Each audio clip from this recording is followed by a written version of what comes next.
The first thing that strikes you about Yellowstone is its beauty. Raw, untamed, and almost cinematic in how it unrolls across the American West like a living canvas. Rolling meadows glisten in morning dew, herds of bison graze beneath wide-open skies, and rivers, clear as glass, snake through valleys that seem untouched by time. Steam drifts lazily from the earth in the distance, rising like ghosts from forgotten wounds, and then the ground growls, not with a noise you can always hear, but with a pressure you can feel.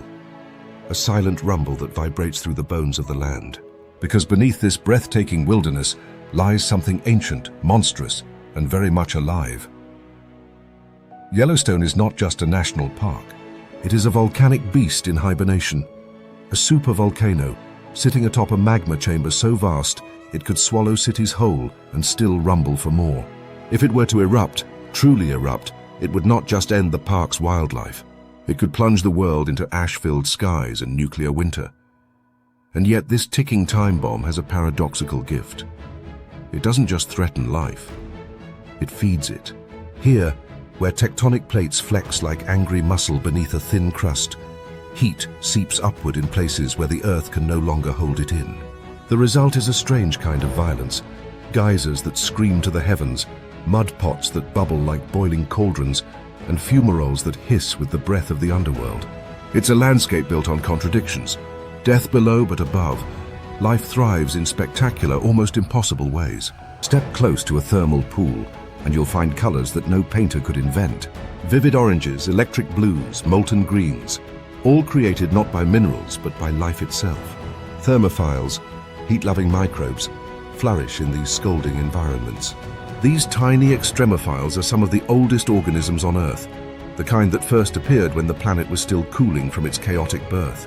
In Yellowstone, they paint the ground in fire's palette, a living memory of Earth's primordial soup. But the real wonder lies in how this underground heat sculpts the rhythm of survival above. Winter in Yellowstone is unforgiving. Temperatures plunge, snow buries the valleys, and food becomes a cruel joke played by nature. Yet some creatures know the secrets of the lava below. Bison, shaggy and frost-covered, have been seen clustered around geothermal vents, the steam rising around them like ancient warriors at rest. They use these hot pockets as shelters from the cold, sometimes lying directly on the warm earth to conserve body heat. It's a strange sight. These lumbering beasts lounging like spa-goers, steam rising from their fur as snowflakes melt before landing. Even the elk, with their frozen beards and hollow eyes, follow geothermal lines through the valleys. These creatures, usually wanderers of the open range, learn to walk with almost uncanny precision between the deadly hot pools and freezing snow, as if tracing an invisible map passed down through generations. Here, the heat does not just save lives. It shapes migrations, feeding cycles, and even the behavior of predators. Wolves, too, have learned to use this terrain to their advantage. In a brutal twist of survival, they often stake out hunts near thermal zones. Prey animals tend to cluster around the warmth, making them easy targets for the pack. And when a wolf gives chase through the snow, those hot spots become traps, melting the snow just enough to slow an elk's frantic dash, letting gravity and pack strategy finish what hunger began. In Yellowstone, fire beneath the ground becomes an invisible ally to the hunters above. But not all creatures use this gift the same way. The grizzly bear, master of improvisation, seems to view the entire park as a buffet crafted by fire. Come spring, when the snow thaws and geysers begin to pulse more violently, thermal features uncover freshly dead bison. Animals that wandered too close to boiling pools or broke through fragile ground. Grizzlies don't waste time asking how it died. They simply feast, their powerful jaws cracking frozen ribs as steam dances around them. It is as grotesque as it is fascinating. Nature reclaiming its dead with both grace and brutality. And there's humor in this chaos too. The ravens, ever the tricksters, have learned to mimic wolf calls. They often hang around hot zones, waiting for predators to do the hard work, then swoop in to steal scraps. On occasion, they've been seen tossing pebbles into mud pots, not out of necessity, but seemingly for amusement. Some scientists believe it may be a form of play or even intelligence testing behavior. Or perhaps they just enjoy watching the earth burp back at them. The thermal realm isn't just for land dwellers either. Even beneath the streams that cut through the park, geothermal influence lingers. Fish navigate strange temperature gradients where warm water seeps from cracks below. In some pockets, invasive species have crept in, taking advantage of the odd heat. But so too have native trout adapted, adjusting their spawning times and movement patterns to this unpredictable warmth. It's a place where evolution is constantly adjusting its sketch, and no blueprint is ever final. And yet, for all its blessings, the volcano reminds the living who is truly in charge. There are places in Yellowstone where the crust is so thin, a single step can plunge a creature, or a careless tourist, into scalding death. Signs warn, fences guard, and rangers patrol, but the land does not care for boundaries. In 2016, a man wandered off the path, seeking a quick dip in what he thought was a hot spring. The pool boiled him alive before he even had time to scream. When they tried to recover his body, it had dissolved. Still, life persists, thrives even. Because that is Yellowstone's deepest secret. Not just that it rests atop a nightmare, but that the nightmare feeds the dream. Every sunrise over its steaming fields is a reminder that beauty and violence are sometimes the same force, just seen from different angles. Every howl, every bubbling pool, every bison's frosty breath lit by morning light is a hymn to resilience sung in fire's key. But the ground is never still. The caldera breathes, bulging slightly every year like the chest of a sleeping dragon. Geysers that once erupted like clockwork have grown erratic, as if whispering secrets through steam and time.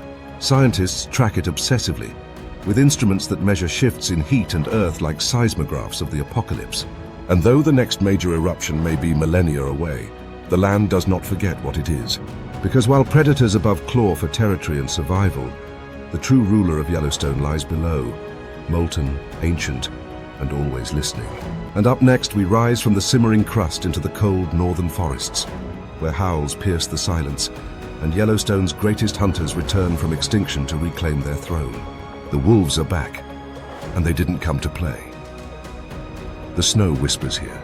It doesn't fall, it drifts, spiraling silently down through thick pine forests and over the broad meadows of Lamar Valley, settling like fine ash from some ancient fire.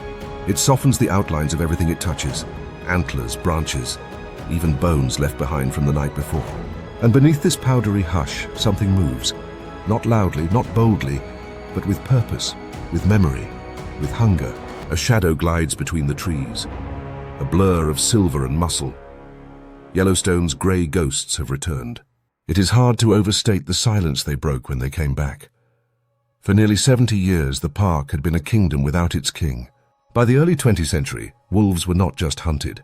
They were erased, systematically removed from the landscape like a correction to some perceived mistake.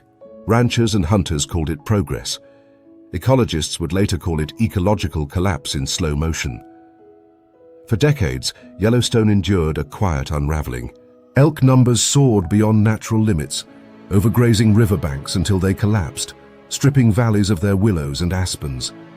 Songbirds vanished. Beavers, robbed of their building materials, abandoned their dams. Predators like coyotes filled the vacuum, but without balance, even scavengers began to spiral into desperation. It was not just that the wolves were gone, it was as if the park itself had forgotten how to breathe. Then came the winter of 1995. In a carefully guarded crate, the first Canadian wolves arrived. Lean, wild-eyed, wary of the unnatural kindness of the humans who had smuggled them back into their ancestral home. Some were skeptical, many were angry. But the wolves did not ask for permission. They stepped from their boxes into the snow-drenched wild, lifted their heads to the icy sky, and howled a sound Yellowstone hadn't heard in decades. A sound the land, it turned out, had been starving for. The change was not immediate, but it was relentless. Wolves did not merely re-enter Yellowstone, they rewrote its script. Elk, once the undisputed emperors of the valley, suddenly had to look over their shoulders. No longer free to linger and strip saplings bare, they became nomadic again, wary and always on the move. As they scattered, the willow groves began to return, feeding beavers who built dams that slowed rivers, creating wetlands that welcomed otters, amphibians, and birds back into the chorus. In this strange domino effect, a predator's hunger reshaped the very rivers of the land. It was not just biology, it was architecture.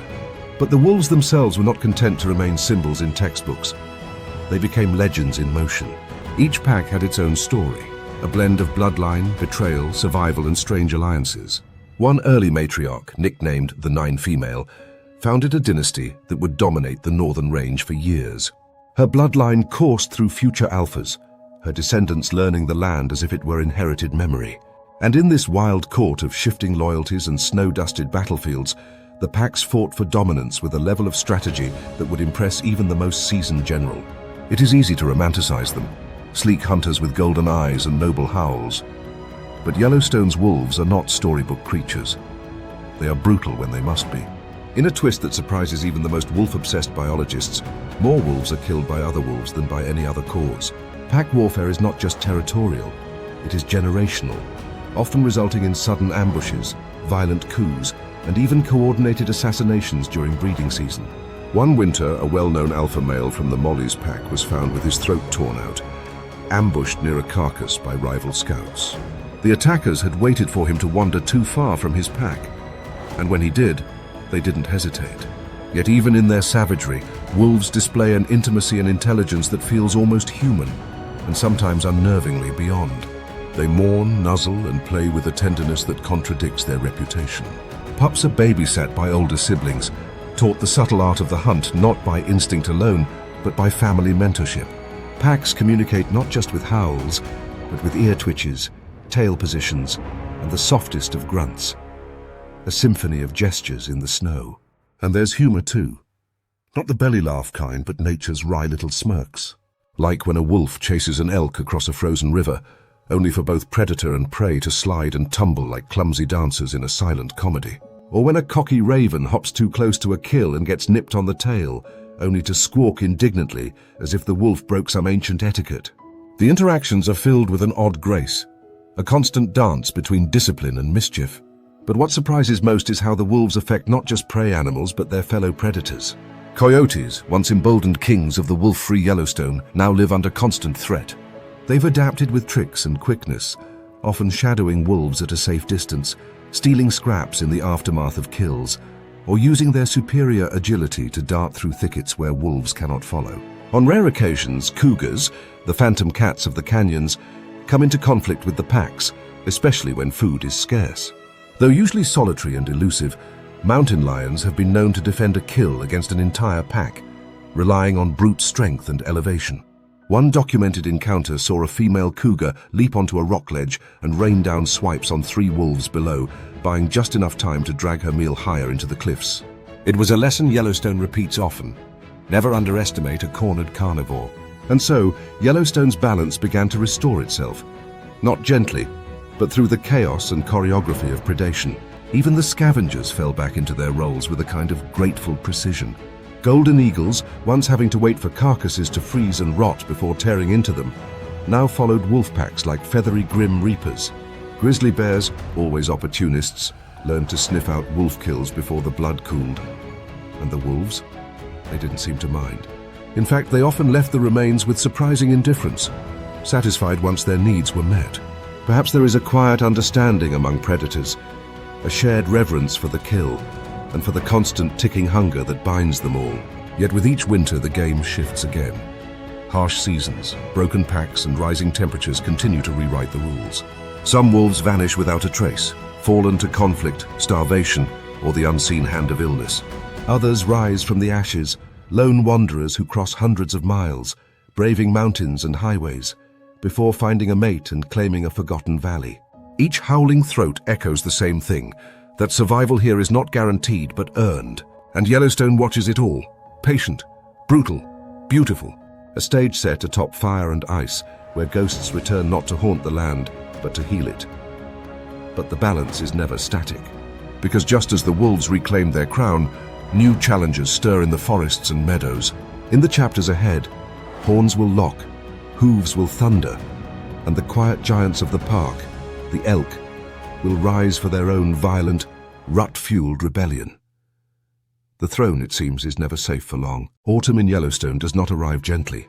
It marches in like an old general with gold epaulets and a biting wind at its back, stripping leaves from trees with the sharpness of a sword and hardening the air into a crisp, metallic chill. The meadows begin to turn a deep amber, the rivers run colder, and the cottonwoods ignite in yellow so bright they seem to burn without flame. Yet it is not the trees that announce the true arrival of fall. It is the sound. Not a rustle, not a whisper, but a raw, echoing scream, part trumpet, part roar, that seems to erupt from the lungs of the land itself. It is the bugle of the bull elk, and it rolls through the valleys like a declaration of war. To the untrained ear, the sound borders on the absurd, a high-pitched squeal that turns into a guttural grunt, as if a saxophone and a chainsaw had an argument in the woods. But to the elk, it is the voice of dominance. It's a call to arms, a mating song, and a battle cry all in one. And soon, from every edge of Yellowstone's vast wilderness, they begin to gather. Massive males, swollen with muscle and boiling with hormones, converge like living tanks on the open battlegrounds of the valley. What follows is not courtship in any gentle sense. It is warfare draped in fur and velvet.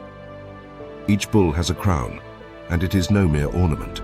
The antlers, sometimes stretching over 4 feet across, are sharpened and polished through weeks of sparring with trees, stripped of their velvet covering and ready for violence. These aren't tools of decoration, they are weapons of siege. Bulls clash not for territory, not for power, but for the right to command a harem, a group of females that each male jealously guards, parades, and defends like royal treasure. And the females? They watch, calm, observant, sometimes grazing while 2 males attempt to obliterate each other a few meters away. Evolution, it seems, has made them master judges in this coliseum of antlers. The battles are not always quick. Bulls approach one another with deliberate slowness, sizing each other up with heads held high and nostrils flared. Their breath steams in the cold air, legs stomping the ground like war drums. A mock charge, a step back.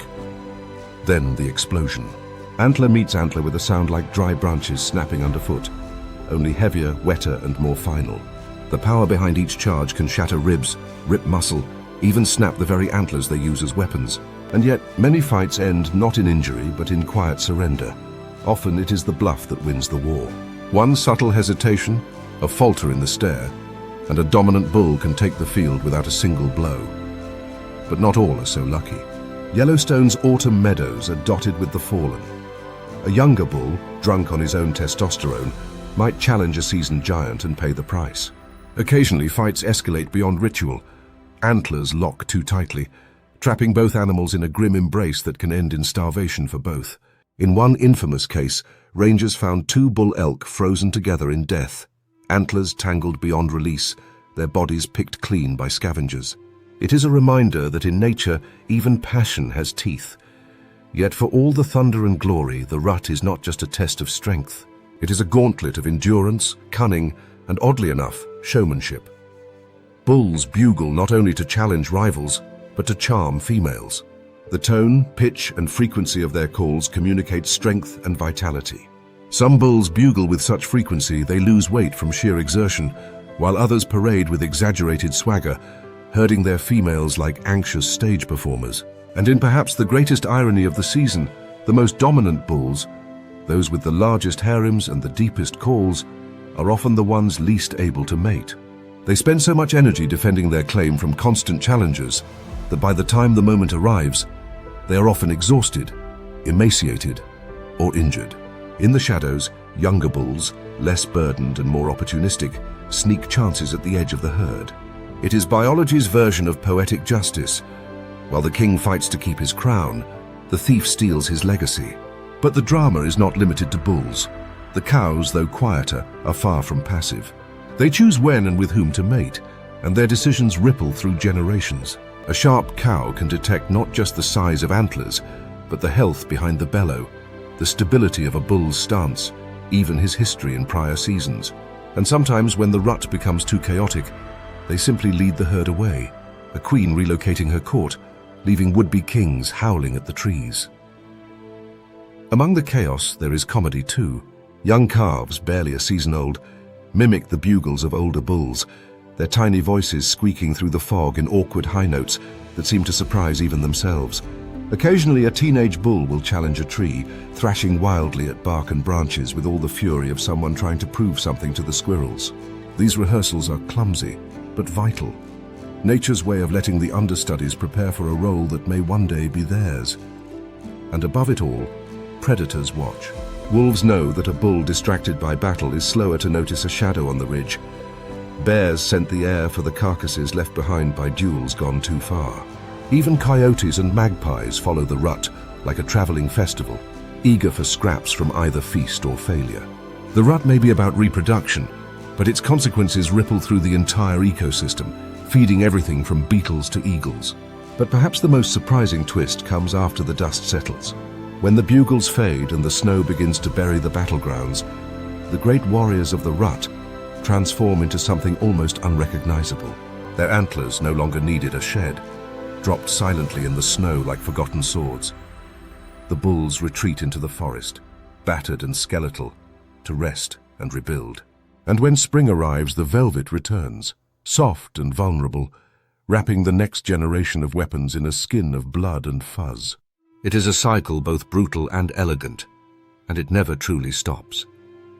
Yet as the elk fade into the quiet of winter, another drama begins to unfold.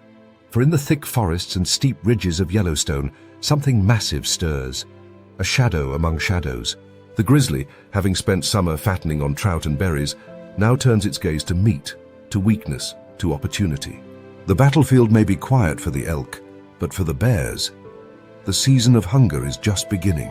When the wind moves through Yellowstone's high meadows in late spring, it carries the scent of thawing earth, blooming sagebrush, and something else, something heavier, more primal. It's the musk of dominance, of raw power wrapped in a thick, shaggy coat. It smells like warm fur left too long in the sun, like wild berries mashed into soil, and like blood that's not quite fresh. That scent means one thing: the grizzlies are awake, and they are hungry. The first to emerge from the snow-smothered dens are often the mothers, their ribs like cage bars beneath their fur, their eyes sunken but burning with maternal fire. Tiny cubs, no larger than house cats, stumble behind them like bewildered shadows, trying to understand a world too bright, too big, too alive. For them, the mountain still smells like their mother's belly. But out here, every rock, every scent trail, every twitch of motion is a lesson, one often paid for in pain or loss. In Yellowstone, survival begins not with a lullaby, but with teeth. And in this ruthless schoolyard of predators, no student learns faster than the grizzly. They are not just massive, they are mobile tanks with a brain that remembers, adapts, and schemes. A mature male can weigh over 600 pounds, yet cover ground faster than a racehorse in short bursts. Their claws, curved like meat hooks, are not just for digging roots or tearing apart logs. They are also perfectly suited for opening rib cages. And despite their size, they are astonishingly quiet when they want to be. One might expect a creature so colossal to thunder through the forest, but grizzlies can move like smoke when stalking prey or competitors. What sets them apart, however, is not just muscle, it's mentality. Yellowstone's grizzlies walk with a kind of unspoken authority. They do not slink, they do not skulk. They stride into meadows with the air of a creature that fears absolutely nothing, because, truthfully, there is very little in this ecosystem that can challenge them. Wolves scatter when a bear approaches a carcass. Coyotes vanish without protest. Even humans, with all their gear and bravado, learn quickly that staring down a grizzly is not a matter of bravery, but of reckless chance. The old saying goes, if it's black, fight back, but if it's brown, lie down, and if it's grizzly, pray the bear isn't interested. Yet Yellowstone's grizzlies are not aimless brutes. They are strategic in ways that unsettle even seasoned naturalists. For example, they are notorious kleptoparasites, opportunistic thieves that monitor wolf packs from a distance, waiting for the moment when the chase is over, the kill is made, and the pack is too tired or too few to fight. Then the bear arrives, sometimes alone, sometimes with cubs in tow, and walks straight into the circle of feeding wolves. There's no negotiation, no snarling standoff. The wolves lower their tails, growl under their breath, and make room. It's not cowardice, it's mathematics. A wolf's bite can draw blood. A grizzly's swipe can snap spines. But even among giants, risks remain. The spring melt is both a gift and a curse. It reveals carcasses buried in the snow, elk that succumbed to winter, bison that broke through icy rivers. But it also awakens competition. Other grizzlies, lean and desperate, begin to push into overlapping territories. Tensions flare in ways that don't always end with roaring displays. Sometimes it ends in silence. One bear rising on its hind legs in the misty dawn, towering, lips curled back, and then a lunge, a flurry of fur and violence, the sound of earth tearing beneath claws, and then, just as suddenly, it ends. One bear limps away, the other, victorious, feeds alone. There are also quieter, almost comical moments in the grizzly's year, though even these come tinged with danger. In summer, they descend from the high country and comb through berry patches with the intensity of treasure hunters. Huckleberries, chokecherries, buffalo berries, each bush becomes a buffet. Their lips, usually tight and serious, turn purple with juice, and still they remain alert. One twitch of the ear, one broken twig, and the feeding ceases. A bear never forgets the cost of comfort. The forest, after all, is full of opportunists. Yet not all of Yellowstone's residents cower. The bison, massive and shaggy as ancient gods, occasionally challenge grizzlies in thunderous confrontations that rattle the plains. A mother defending her calf is not a target easily bullied. More than once, a grizzly has charged, only to be met with a wall of muscle and horns that drives it backward in a cloud of dust and rage. Bears know this and they respect it. They do not always win. Power in nature is rarely absolute. But perhaps the most fascinating twist in the tale of the Yellowstone grizzly is its complex relationship with humans. Unlike their Alaskan cousins, Yellowstone's grizzlies live in a land fragmented by roads, trails, and cameras. They've learned to navigate the fringes of civilization with uncanny skill, raiding campsites, testing bear-proof containers, and memorizing the schedules of garbage collection. One bear was famously seen rolling a locked cooler off a cliff to crack it open like a coconut. Intelligence, it seems, is the sharpest claw. And yet the real tragedy and triumph of the Yellowstone grizzly lies in its resilience. These bears were nearly gone by the mid-20th century, with fewer than 150 left in the region. Decades of persecution, habitat loss, and fear-driven extermination campaigns pushed them to the brink. But under federal protection, they clawed their way back, not just as survivors, but as symbols of a wilderness that refuses to be tamed. Today, more than 700 roam the greater Yellowstone ecosystem, each one a living testament to the power of recovery and the tension it brings. Because with recovery comes conflict. As their numbers grow, encounters with people rise. Livestock is killed, trails are closed, and the debate reignites. Should the grizzly remain protected or be hunted once more? The answer is tangled in politics, culture, and the uneasy truth that Yellowstone is no longer a land untouched. It is a shared space. And when one of the roommates weighs 600 pounds and can smell a sandwich from 3 miles away, coexistence becomes more than a philosophical question. It becomes a matter of daily survival. Still, the bears remain. They dig, they hunt, they teach their cubs which slopes hide the best roots, which river bends host the richest fish, and which ridges offer the best view for ambushing an unsuspecting elk. They don't just exist here, they rule. Not with cruelty, but with the kind of authority that needs no announcement. A presence that bends the behavior of every creature in the park, from the birds overhead to the humans behind their binoculars. And as the days grow shorter and the air turns sharp again, the grizzlies begin to slow. Their bellies swell with fat, their fur thickens against the coming storms. Soon they will vanish beneath the snow once more, into dens tucked high in the ridges or deep among the roots of ancient pines. But until that silence returns, they remain the undisputed titans of the Yellowstone wild. And as the grizzly retreats into winter's shadow, the skies above Yellowstone come alive in a different kind of hunt, one of speed, precision, and impossible grace. For while the earthbound battles rage, another war is waged from above. The raptors are circling, and they do not miss. The chill of dawn rolls in like breath across the valley floor, brushing frost onto the bones of cottonwoods and painting the air with a soft metallic taste. The light hasn't quite breached the horizon, and yet already figures gather in the branches above. Dark silhouettes against the graying sky, silent at first. Like watchmen preparing for the day's mischief, they ruffle their feathers, shake the cold from their wings, and wait. Not for prey, not for fear, but for opportunity. Because here in Yellowstone, the most cunning predators don't hunt with teeth or claws. They wear black feathers and speak in riddles. The ravens have arrived. At a glance, they are unassuming, just large black birds with a beady eye and a call like gravel scraping through a windpipe. But these aren't just birds. They're con artists, scouts, spies, and tacticians. And when you start to follow their movements, really follow, a strange pattern begins to emerge. One that reveals a quiet, unseen web of manipulation stretching across Yellowstone's wild theater. The ravens are watching everything, and they are always one step ahead. Somewhere below them, a wolf pack is finishing a kill. The snow is stained, steaming from the heat of fresh blood, and the wolves, panting and satisfied, are tearing into their prize with the kind of efficiency that would impress a surgeon. But they are not alone. The ravens have been here since the beginning, fluttering just out of reach, waiting with a patience that seems unnatural. One might think they're just scavengers, freeloaders at nature's feast, but the truth is more layered. The ravens didn't just follow the wolves, they led them.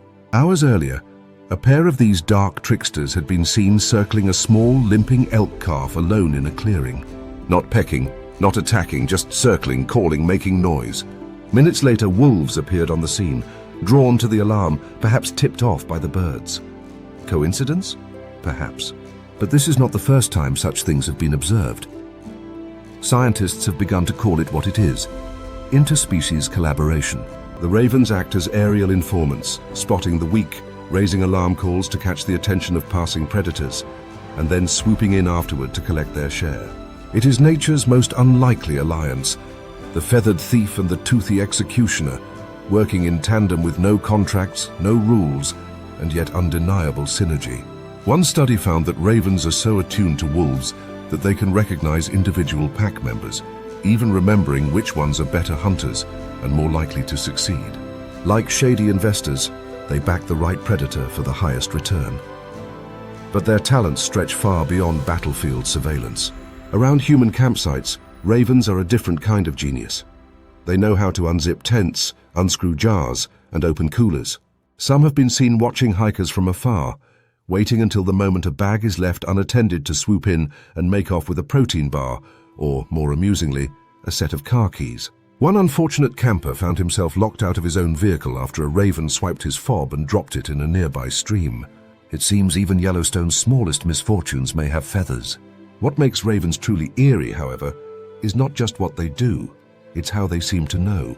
These birds display an almost unnerving level of intelligence, rivaling some primates in problem-solving ability. They recognize themselves in mirrors. They hide food in secret caches and pretend to do so elsewhere when they know they're being watched. Classic misdirection.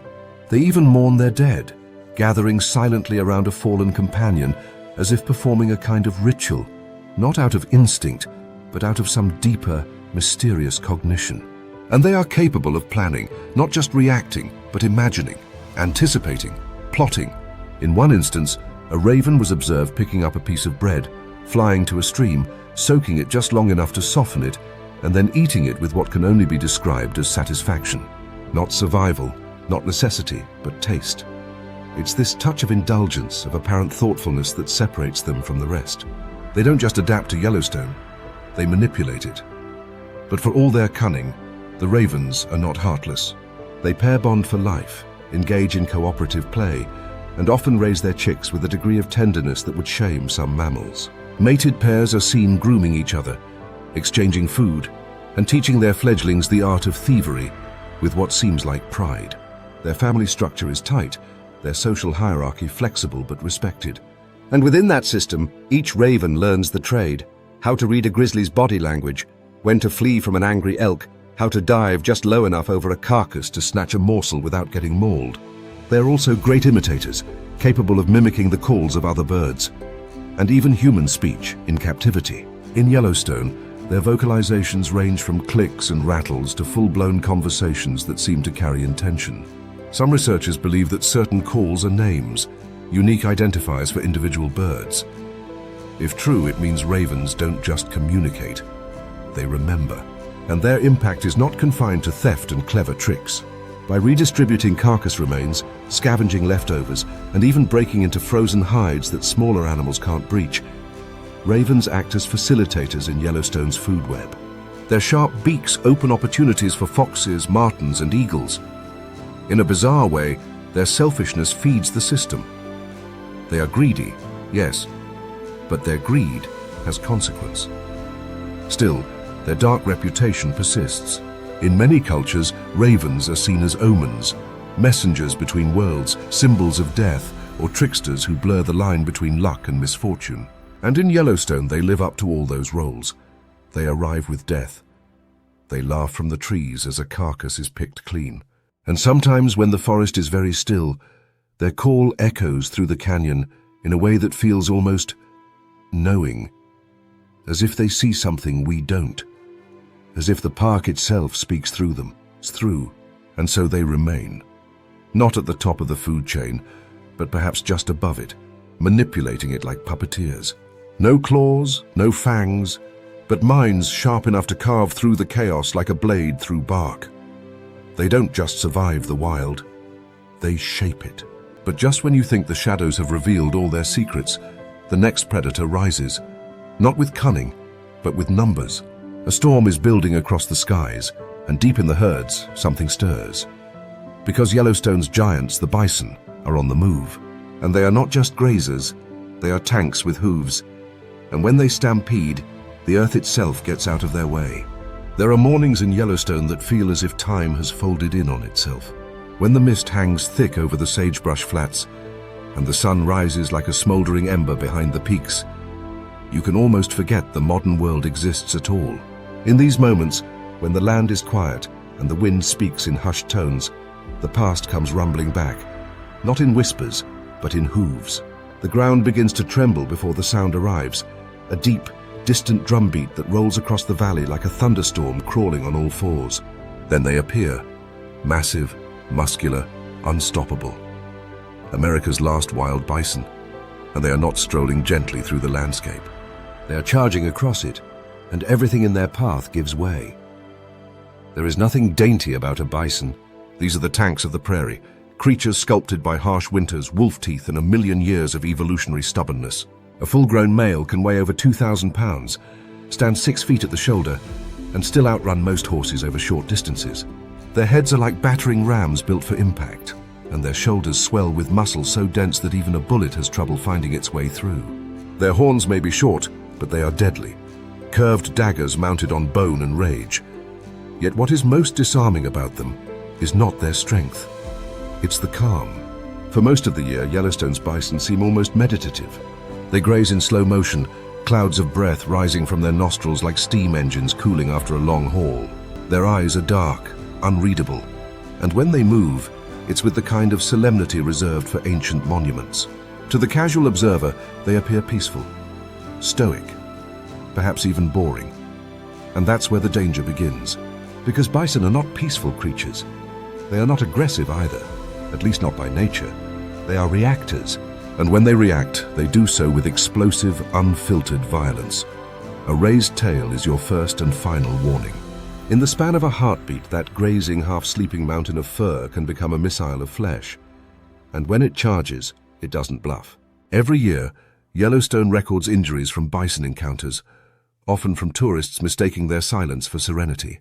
People get too close, trying to snap that perfect photo, forgetting that the difference between a grazing bison and a charging one is often measured in mere inches and milliseconds. Bears may stalk, wolves may circle, but a bison strikes like a bolt of thunder, fast, loud, and with no warning. But their fury is not random. It's born of vigilance, honed by centuries of persecution. These animals carry trauma in their genes. Once numbering in the tens of millions, bison were nearly annihilated in the 19th century, slaughtered by the thousands not for food, but as a method of controlling indigenous populations and clearing the land for westward expansion. By the time conservation efforts began, fewer than 1,000 remained. Yellowstone became one of their final sanctuaries, and the bison that roam its plains today are more than survivors. They are living relics of a war not yet forgotten, and still they stampede.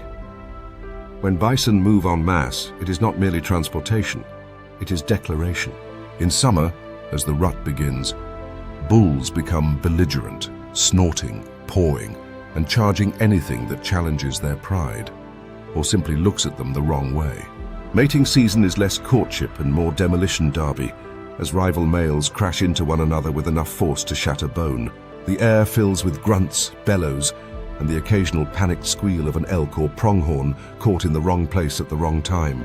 Dust rises from the ground in thick clouds, painting the sunrise in sepia tones as hooves churn the valley into a battlefield. Calves, meanwhile, are learning the rules. Gangly and ginger-colored, they hop awkwardly around their mothers, testing the world with wide eyes and twitchy legs. But innocence fades fast here. A calf that lags behind risks becoming a snack for a grizzly or a target for a wolf pack. Yet even predators tread carefully when bison are near. Wolves may circle, testing the herd's formation, but one wrong move can lead to disaster. In a coordinated act of defense, adult bison will form a wall, shielding calves with their bodies and turning their horns outward like spears. And if the wolves push too hard, the herd charges, not as individuals but as a wave. Predators scatter, some limp for days. Even bears, for all their might, tend to pick their battles wisely. A grizzly may attempt to take down a calf during a moment of chaos, but the cost is high. There are recorded cases of bears limping away from failed bison hunts with cracked ribs and torn flesh, nursing their wounds in the solitude of the timberline. The bison, it seems, do not forget, nor do they forgive. And yet, these lumbering beasts have a gentler side hidden behind the war paint. In the dead of winter, when the snow piles high and the wind howls through the canyons, bison become caretakers of the land. With their great heads, they plow through snow to reach the grasses below, creating feeding corridors that benefit countless smaller animals, from elk and deer to rodents and birds. In doing so, they become ecosystem engineers, reshaping the landscape not just with brute force, but with quiet necessity. Their dung, too, tells its own story. Bison droppings provide fertilizer for new plant growth and nourishment for dung beetles and other insects, which in turn feed birds and reptiles. It's a humble contribution, but one that ripples outward through the web of life. Even their shed fur is gathered by birds to line nests, wrapping future generations in the warmth of Yellowstone's most misunderstood giants. Still, as spring turns to summer and summer toward fall, the herd begins to stir again. The calves are larger now, the bulls meaner, and the air is heavy with tension. A single startled movement, a bear on the horizon, a coyote too close, can ignite a chain reaction that sends hundreds of bison into motion. When they run, the sound is not so much heard as felt, a deep rolling tremor that reverberates through the soles of your boots and rattles your ribs. Trees sway, dust leaps skyward, birds flee in every direction. It is not chaos, it is choreography, ancient, unwritten, perfectly wild. And somewhere in the distance, watching from the ridgeline or the fringe of a forest, another figure waits, leaner, stealthier, and built for precision rather than brute force. The coyote, the fox, the eagle, or something even more elusive, silent, spotted, hidden in the half-shade of trees. Because as the bison stampede fades and the plains settle once more into uneasy quiet, Yellowstone reminds us that every titan has a shadow. And next, that shadow takes shape, painted with rosettes, cloaked in silence and sharpened by solitude. The ghosts of the forest awaken, the leopards of the new world. The cougars are on the move. Yellowstone does not breathe like other places. Here the earth exhales in scalding plumes and gurgles like a creature with lava for lungs. The land is restless, forever simmering, its crust stretched thin like the lid of a boiling pot. In the early morning, when frost clings to the tips of lodgepole pines and the air is so cold it burns your nose, strange tendrils of steam wind their way through the meadows and forest clearings. These are not the sleepy mists of a typical mountain dawn. They rise with purpose, thick, sulphurous, and alive, marking the veins of an underworld barely contained. Yellowstone's thermal basins are not just a spectacle of geology, they are the beating heart of an ecosystem sculpted by extremes. And in the coldest months, when most life recedes into silence, these boiling cauldrons become unexpected havens and hunting grounds. To stand near a geyser as it erupts is to feel the planet scream. Water, superheated by magma lurking just beneath the surface, explodes skyward with such fury that it seems impossible this could be natural. And yet it is. Old Faithful may have the reputation, but across the park, lesser-known geysers, fumaroles, and hot springs pulse in irregular rhythms, each with its own personality, some belching mud like a dragon with indigestion, others whistling through narrow vents with eerie flute-like tones. The air reeks of minerals and rotten eggs, a scent that sticks to your hair and clothing like a stubborn reminder of the Earth's raw insides. To most, these places are untouchable, too hot, too dangerous, too strange. But to a select cast of Yellowstone's wild residents, they are lifelines in a season that kills without mercy. As winter descends and snow buries the land in icy silence, the thermal zones remain open, warm, and brimming with subtle abundance. And for those with the cunning to exploit them, these steamy realms become sanctuaries and strategic battlegrounds. Take, for instance, the thermophilic bacteria, invisible to the naked eye but responsible for painting the ground in otherworldly hues. These microbes form vast mats in hot springs, surviving in water that would scald almost anything else. They're not just pretty colors in a tourist's photo. They are the foundation of a food chain that begins in boiling water and ends with blood in the snow. Algae and bacteria feed insect larvae that in turn support birds who refuse to migrate. Tiny midges and flies swarm around the edges of steaming pools, defying the freeze that grips the rest of the park. And where there are insects, there are hunters. Winter-worn robins, blackbirds, and hardy sparrows flit between steam vents like commuters on a rush-hour schedule, snatching bugs mid-air and warming their feathers near the vented heat. It's a surreal sight. Birds sunbathing beside boiling pools while icicles hang from the nearby trees. But it's not just birds who gather here. Coyotes, with their ever-curious eyes and shameless adaptability, patrol the warm ground for rodents drawn by the same promise of shelter and scraps. Some have learned to sniff out weakened prey, elk calves or deer that stray too close to thin crust, fall in or become trapped in the soft, melting terrain. What looks like a miracle of warmth can become a death trap with one misplaced step. It's in these moments that Yellowstone reveals one of its most twisted paradoxes. The very warmth that sustains life can also devour it. There are places where the crust is so thin that even large animals vanish in seconds. A tragic example is the occasional bison or elk, lured by the warmth, stepping onto ground that appears solid.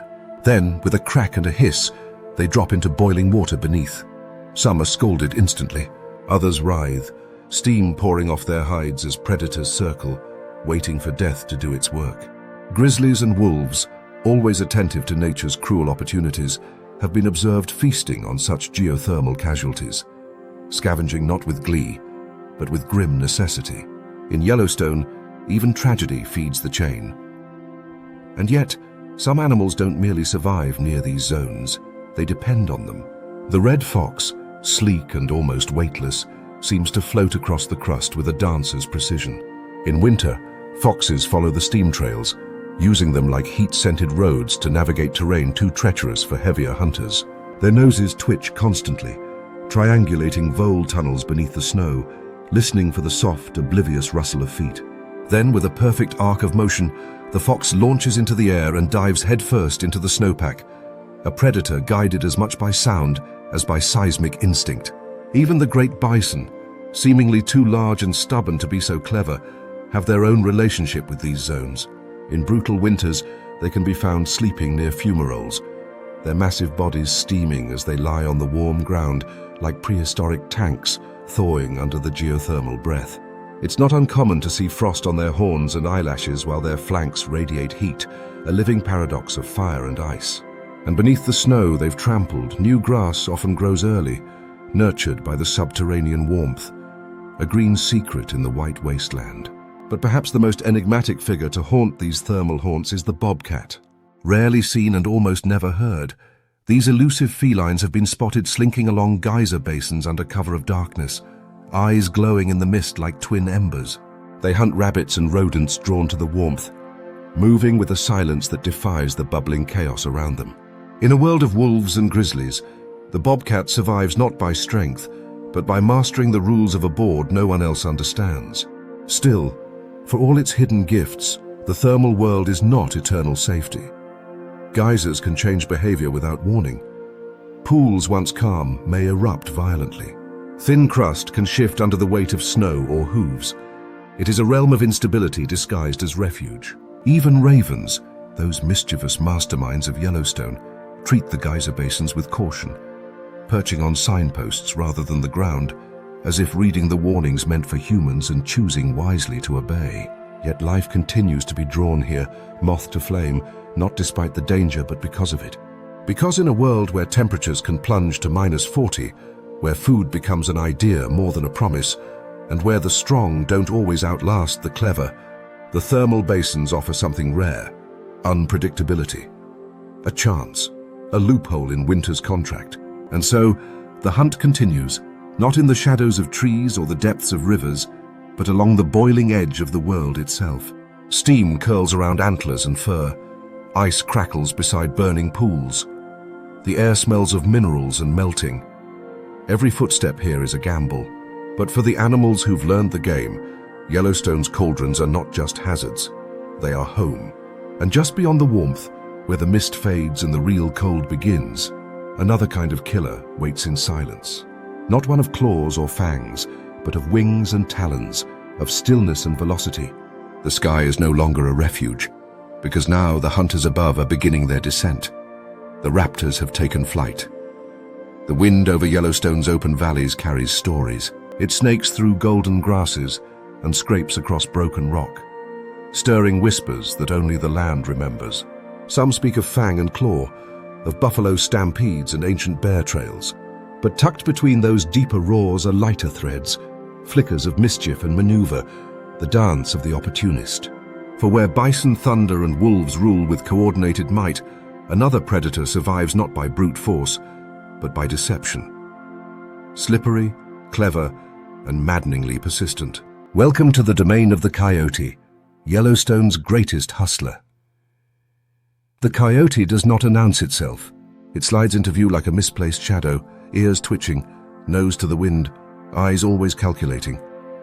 It doesn't command fear like the grizzly or awe like the wolf. Instead, it blends into brush, into meadows, into the background noise of the wild. And that's its genius. Where other predators rely on dominance, the coyote thrives on improvisation. It is the jazz musician of Yellowstone's predator lineup, unpredictable, fast-thinking, and always a little offbeat. Outmatched by wolves in both size and numbers, the coyote has had to play an entirely different game. Since the reintroduction of wolves in 1995, coyote populations in Yellowstone dropped sharply, a brutal reminder that nature does not reward the weak. Packs of wolves didn't just out-hunt them, they actively hunted them. Coyotes, once comfortable at the top of the mid-sized predator hierarchy, suddenly found themselves on the menu. But here's where things got interesting. They didn't vanish, they adapted. And not just in where they moved or how they hunted, but in how they thought. In the quiet hours of morning, before the sun burns the frost from the grass, you might spot one trotting with exaggerated nonchalance behind a wolf pack. At first glance, it looks like nothing. Coincidence. But follow long enough and patterns emerge. Coyotes often trail wolves at a distance, waiting for the larger predators to finish their meal, then darting in to scavenge scraps. It's a risky game. Wolves are not fond of freeloaders, but the coyote knows when to run and when to charm. Some even engage in a bizarre form of mimicry, approaching slowly with tails low, ears back, mimicking submissive behavior seen within wolf packs. Occasionally they are tolerated, more often they are chased. Either way, the attempt is made. In the world of the coyote, the hustle never stops. And it doesn't end with wolves. Coyotes are master con artists with a catalogue of tricks. One of their most famous and strangest is their partnership with badgers. In summer, prairie dogs and ground squirrels are quick and slippery, diving into burrows the moment danger appears. Coyotes alone have little luck catching them in open fields. But pair a coyote with a badger and something odd happens. The badger digs, powerful claws tearing through dirt to flush prey from underground. The coyote waits above, poised and ready. If the rodent bolts, the coyote gives chase. If it retreats deeper, the badger continues to dig. The prey has no escape. And here's the twist. Neither animal seems to mind the other. They don't share the meal, but they seem to understand the value of temporary teamwork. Some coyotes have even been observed playing with badgers, pouncing in front of them, bowing as dogs do when initiating play. It is not friendship. It is strategy wrapped in charm. Their vocal repertoire is another tool in the coyote's arsenal. The sounds they make, howls, yips, barks, warbles, are not just communication, but performance. A single coyote can sound like five, using echoes and pitch shifts to create the illusion of a much larger group. This bluff can deter smaller predators from approaching a carcass, and sometimes even confuse larger ones. In the theater of the wild, the coyote is the sound technician, stage actor, and lead performer all at once. Hunting, too, is more theater than assault. Coyotes in Yellowstone often work solo or in pairs, relying on patience and creativity over brute strength. One might creep through tall grass for 20 minutes before springing upward like a furry missile onto an unsuspecting vole. Others stalk in slow motion toward ducks feeding at thermal pools, using steam as cover. And in winter, their favorite trick is the pounce, leaping high into the air to crash down on prey beneath the snow, guided only by the faintest rustle and an almost supernatural sense of sound and vibration. Each pounce is a gamble. Many land in failure, but the show continues. There's always another mark. Even when food is scarce, coyotes remain inventive. They will follow ravens to potential meals, sneak into wolf kills under the cover of darkness, and sometimes, when truly desperate, attempt to bait larger animals by feigning injury, limping, whimpering, pretending to be vulnerable to draw in prey or distract predators from their young. It's audacious, it's manipulative, and sometimes it works. Nature rarely rewards kindness, but it often rewards cleverness. Yet with all their tricks, coyotes are not immune to tragedy. Pups, hidden in dens deep beneath roots or within rock crevices, are vulnerable to predators, disease, and starvation. Coyotes are devoted parents. Both male and female raise the young, bringing food, guarding the den, even playing with the pups to teach them hunting reflexes. But Yellowstone is not kind to the naive. A careless move, a wrong scent trail, and an entire litter can vanish overnight, snatched by an eagle or dug out by a hungry bear. Still, the species endures. Coyotes rebound from loss with astonishing resilience. Their reproductive strategy seems almost tied to hardship. When populations are suppressed, litter sizes increase, often dramatically. Kill a few, and many more rise in their place. It's a biological middle finger to every threat they face. They are survivors, not because they're the strongest, but because they're the most adaptable. Evolution's jester may wear a smile, but its teeth are sharp. In the end, Yellowstone's coyote is not a side character. It is the quiet conductor of a second-tier food chain, weaving between giants and ghosts, playing both sides when it must, and always finding a way. Where others crash through the ecosystem, the coyote dances, sometimes alone, sometimes in company, always with eyes wide open. But even tricksters must look up, for above the grasses and geysers, above the chaos and cunning, talons carve the sky. The aerial assassins of Yellowstone are circling, and coyotes know, when the shadow of a golden eagle passes over the snow, even the clever must run. The hunt from above has begun. The light fades faster in the mountains.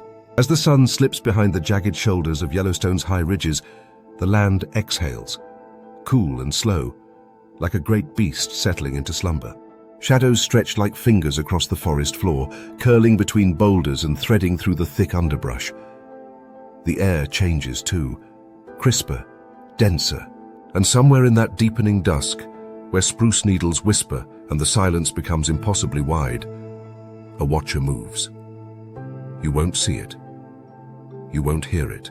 But the moment you think you're alone, you're not. This is the hour of the mountain lion. They go by many names: cougar, puma, panther, catamount. But in Yellowstone, they're known mostly by the things they don't do. They don't roar like a lion or howl like a wolf. They don't parade across meadows or strut into camera traps. They do not make proclamations of their dominance. Instead, they exist in absence, masters of invisibility, slipping through canyons and across cliffs like phantoms carved from shadow. In a park teeming with boisterous predators, the mountain lion is pure silence with claws. A single individual can rule a range of hundreds of square miles, stalking from snow-choked ravines to sunlit slopes in a single night. Their domain is vertical, not horizontal. Steep ridges, narrow ledges, and forested gullies where the elk hesitate and the wind has no mercy. And it is there, in that twilight no-man's land where few dare linger, that the lion hunts. Not with speed, but with patience. Not with chaos, but with choreography. One step, another, muscles coiled, tail low, eyes locked on the shape moving just below. A deer, perhaps, or a young elk testing the edge of the herd. One wrong step, one break in rhythm, and in a blur of fur and fury, the silence erupts. They kill with elegance. A single bite to the neck, a swift takedown, and then nothing. No feast, no frenzied devouring. Instead, the mountain lion does something curious. It drags its kill, sometimes for over a mile, into seclusion, under a rock outcrop, beneath fallen timber. Then, with meticulous care, it buries the carcass beneath dirt, leaves, or snow. This is no panicked stashing. This is preservation, a cache for later meals. And when the lion returns, sometimes days later, it dines alone without contest. It is perhaps the only predator in Yellowstone that can kill with impunity and eat in peace. But such peace is hard-earned. For all their stealth, mountain lions are not immune to challenge. Wolves, those rowdy communal hunters, will harass a lion if they find it at a kill site. It's not uncommon for a lion to be chased from its hard-earned prize, forced to retreat to the cliffs where the wolves' numbers count for less. And grizzlies, those uninvited brutes of the buffet, have been known to sniff out a buried carcass and claim it with noisy entitlement. A mountain lion rarely fights for its food. It moves on, disappears, waits. Because in the game of shadows, patience often wins where strength cannot. And while they may avoid direct confrontation, lions are no cowards.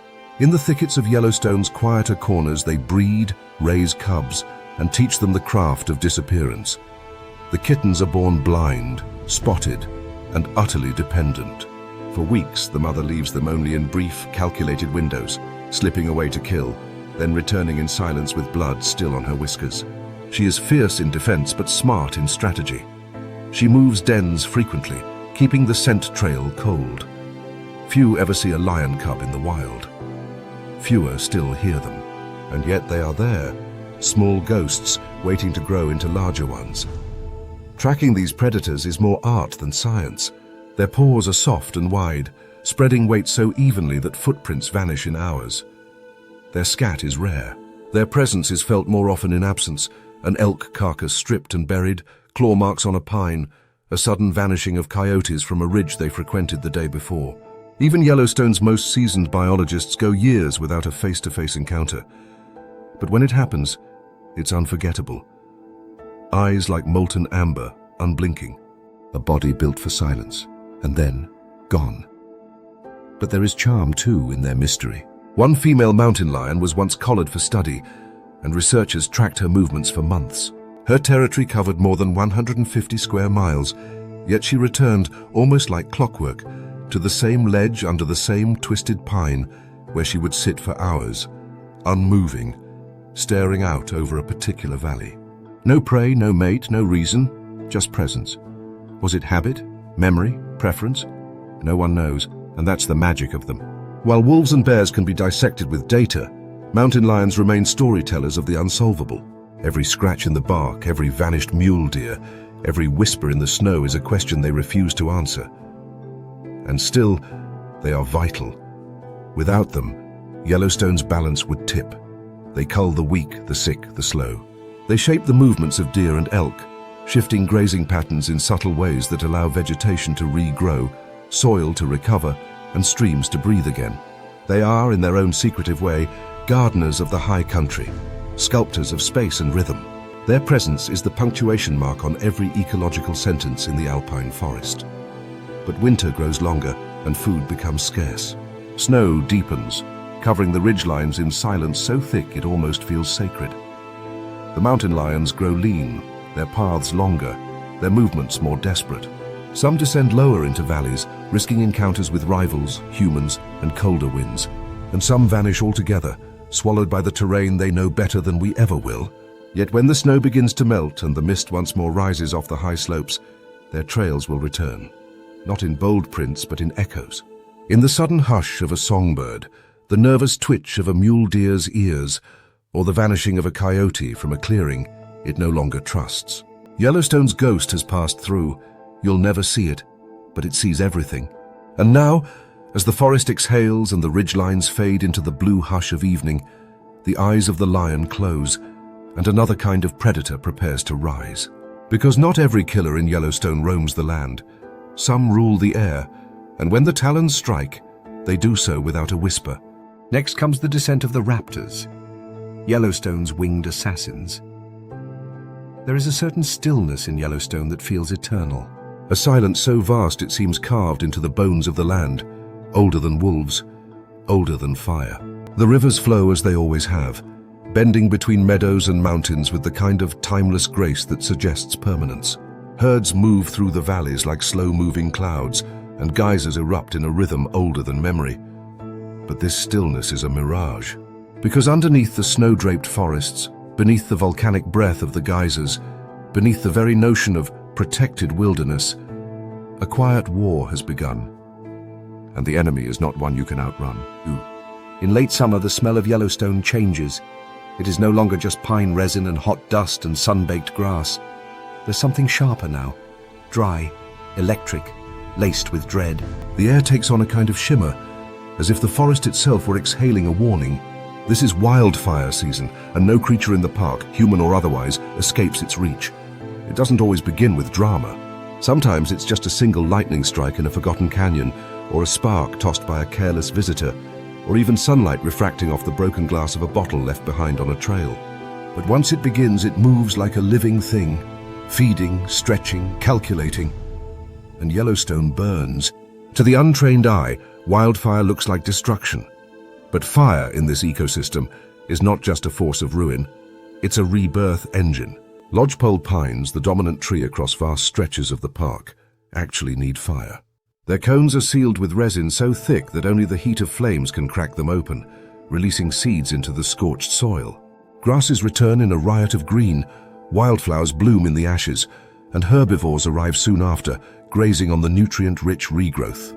Elk thrive in these post-fire meadows. Bison wallow in the soft, loose earth.